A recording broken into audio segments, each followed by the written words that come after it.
Howdy y'all. Hey, it's good to be back in Texas, and John and I have been out to the hay meadow inspecting some of the damage that the hogs have done, and yeah, they've been rooting.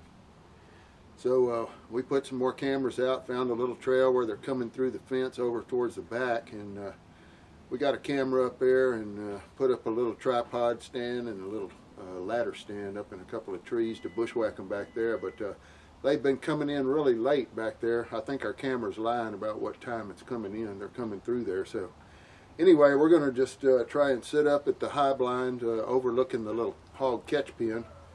We got a new trigger set up, and I'll try and show you that. Works real good, but maybe too good because the coons are setting it off.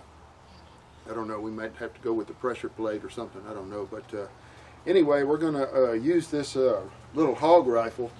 This is from Ruger, and it's called the American rifle. It's a 16-inch barrel carbine.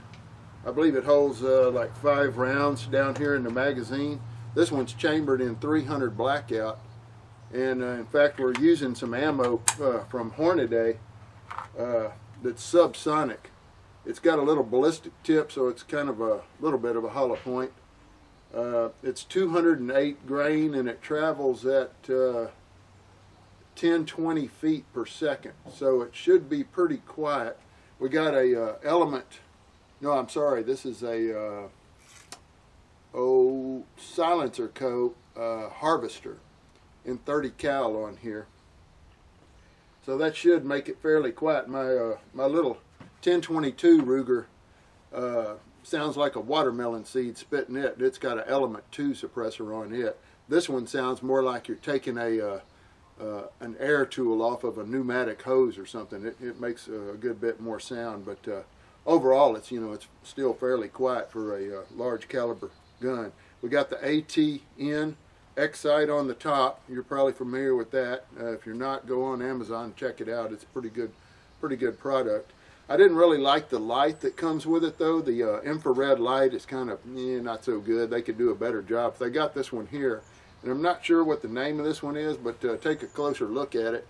And if you see that baby on Amazon, just look up infrared lights, try to find one that looks like that. It's got a rechargeable battery in there, but I think it comes from China or something. They kind of put the battery in what I would say is backwards, and you don't want to put it in the wrong way because I think it'll burn your light out. So you might want to mark your light and make sure you're getting it in. The other piece of equipment we'll be using are the ATN binoculars.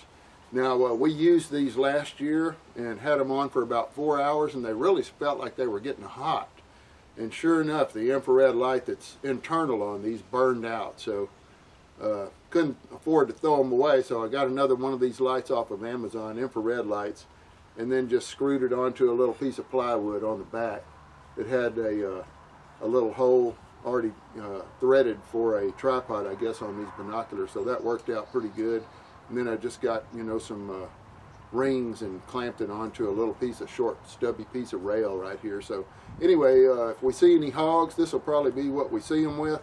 There's going to be a sliver of a moon when we hunt tonight, and that may help a little bit, if there's no clouds. But if we see a shadow or something moving, we'll get these binoculars on it, and then we'll bring the gun up and try and get the scope on it, and then turn on the gun light, and hopefully that'll light them up enough we'll be able to get a shot. So anyway, stick around, and hopefully we'll have some hog footage to show you.